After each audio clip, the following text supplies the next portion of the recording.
All right. So let's wrap up our three-part series about motivation. Motivation is a huge topic for me. I love talking about motivation. I love thinking about motivation. I love talking about my own personal motivation. And I like to hear what's motivating to other people. So I looked up these 7 factors that increase motivation from a website that I have open right here called Creative Revolution. So I'm going to turn the screen, but I'm also going to read here. Okay, so as you can see, the first factor that increases motivation is challenge. Now, what does this mean?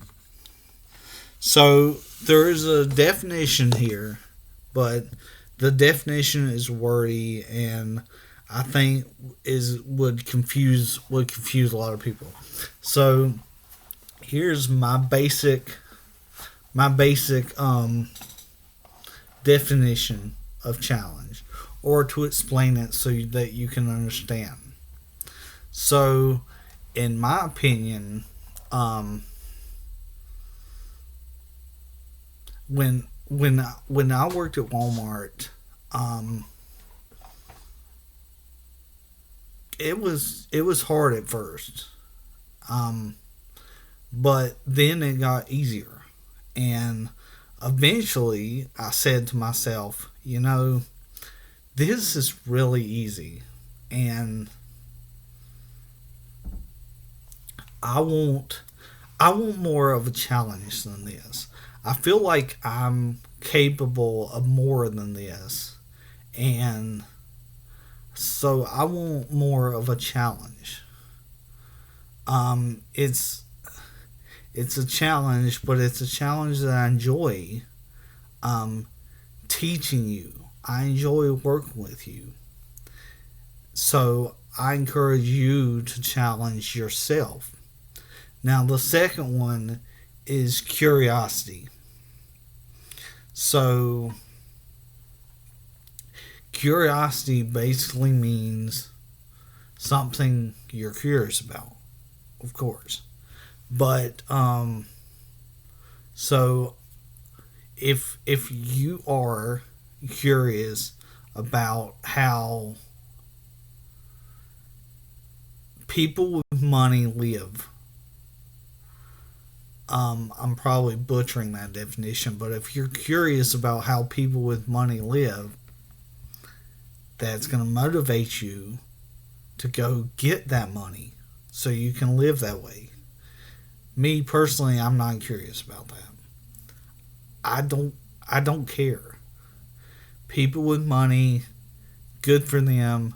They have money, and usually they worked hard for that money. So I give them props for that. Control. Now this one is one of the reasons that I wanted to look this up, because I didn't really know what that meant. And the definition that they have is very vague. I'm still not sure I know what it means. Um, so, but what I think it means is if you're not working hard, then you're not in control of your life. There is somebody else in control of your life. Um, Probably the best example that I can give anybody. I have a friend. He's a great guy. His name is Steven, and he has three of his own businesses, and he is his own boss. So he is in control of his life. He is in control of how much money he makes. He is in control of what he's doing and when he works. And that's the most impressive thing in the world to me. Steven, if you're watching, much love to you, brother, because it's amazing. I have been scared to be my own boss forever. So I'm super proud of you, buddy. All right, fantasy. So I'm not exactly sure what that means either. And again, the definition is very vague, but I'm going to tell you what I think it means.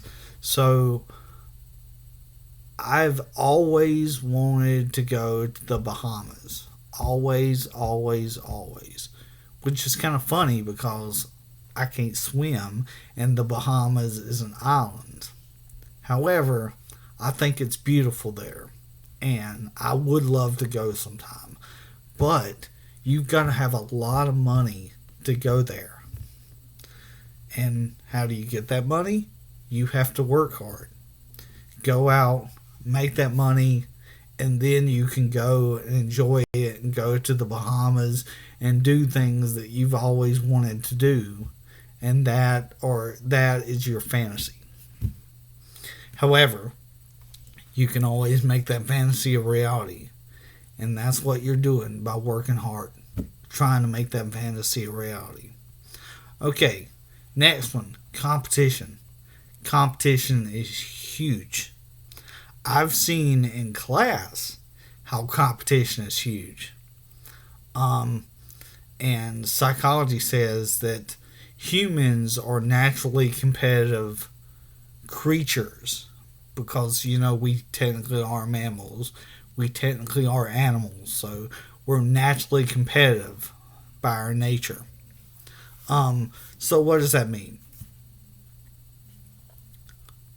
Let's take Lexia, for example. Your friend is on level 8. You're on level 5. You want to beat your friend. So you want to get to level 10. So that's going to make you work harder. So your motivation is to top your friend. And then your friend wants to work harder to top you and so on and so on. And that's how, we get to a point of always making ourselves better. And that's what life's about. We're always making ourselves better. Okay. Cooperation. Okay, so cooperation is working with another person by definition. So we want to work hard to help somebody else achieve their goal. So me personally, I wanted to be a teacher because I want to help all of you to achieve your goals. I want all of you to be successful. And that's why I work hard. And that makes me feel good when you're successful, when you make an A, when you get AB honor roll, when you get perfect attendance. That is my goal. That is what I work for. Yeah, sure, I get a paycheck. But I work to help you. That is motivation for me. That's one of my motivating factors. The last one that we have is recognition. All right, so recognition is kind of giving something to somebody. Like my example that I used, I believe, in part 2 of this series, of giving you candy because you do what you're supposed to do. Recognition is basically somebody saying, okay, if you do this or you do that, then you're gonna be famous. You're gonna be on the news. We're gonna talk about you forever. You're gonna be the man. And that's what recognition is. So if I do something good and then we go to a faculty meeting and Mr. Matthews says, hey, Mr. Betty did this really good and we're gonna recognize him. Um, that's wonderful. That makes me proud of myself. However, that's a motivating factor.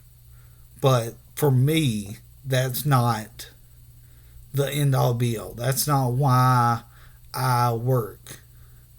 For me, the biggest motivating factor here is probably control. I want to have control of my own life. If I'm not making money, if I'm having to depend on other people to pay my bills, to buy my food, to do this, to do that, then those other people have control of my life, and I don't want them to have control of my life. I want to have control of my life. Now, yes, I have a girlfriend, and I love my girlfriend to death, and that's somebody that I get to share my successes with. I get to share my life with, and I love that. But ultimately, when it comes down to it, I'm in control of my own life, and that's how I like it. So my biggest motivating factor is control. I also like helping people. That's another big motivating factor for me. I help you guys. That's why I'm a teacher. I go help Golden Harvest Food Bank. I like volunteering and helping people that are less fortunate or can't help themselves, because some of those people are disabled and they can't work and they can't make their own food. So they come and get food from the Golden Harvest Food Bank. And I love doing that. That's another motivating factor for me. There are many, many, many more. Like I've told you in part 1 and part 2 of these videos, my daughter is a motivating factor. Everybody's gotta make money so they can eat, so money is a motivating factor. Several other things, but those are the two biggest things: control of my own life and helping other people to succeed is the biggest part of my life. So think about your own personal motivations. Think about this list of motivations that I gave you. But these aren't the only motivations that there are. Whatever motivates you is your motivating factor, and that's what's important. So until next time, guys, see you. Be safe, and I'll see you in the fall.